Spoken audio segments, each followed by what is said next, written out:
Reguliariai atliekami fiziniai pratimai arba jų derinimas su kitomis terapijos rūšimis pagerina nuolat įtampoje gyvenančių žmonių būklę.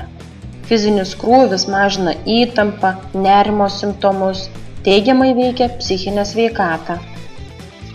Tačiau žmogui, patiriančiam profesinį perdegimą, yra būdingas neveiklumas, sėslumas, mažesnis fizinis pajėgumas. Todėl jam pačiam imtis fizinės veiklos yra tikras iššūkis.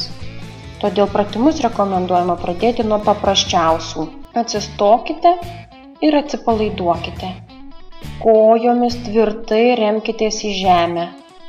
Keletą kartų giliai įkvėpkite ir atsipalaiduokite.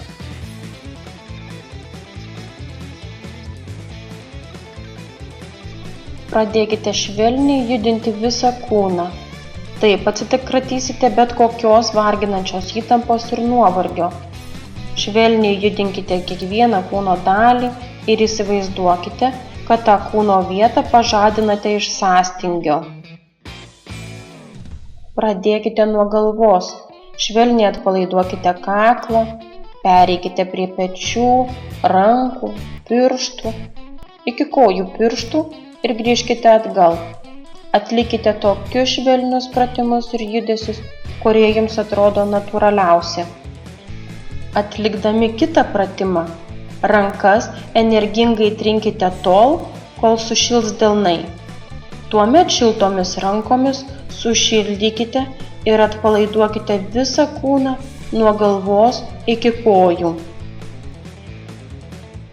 Pradėkite nuo viršugalvio, tada lėtai judėkite žemyn veidu, kaklu, pečiais, pilvu, kojomis ir iki pat kojų pirštų.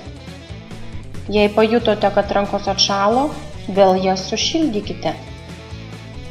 Atliekant fizinius pratimus, mūsų dėmesys yra nukreipiamas į skausmingus dirgiklius, todėl po fizinės treniruotės ar mankštos pagerėja mūsų psichinė savijauta.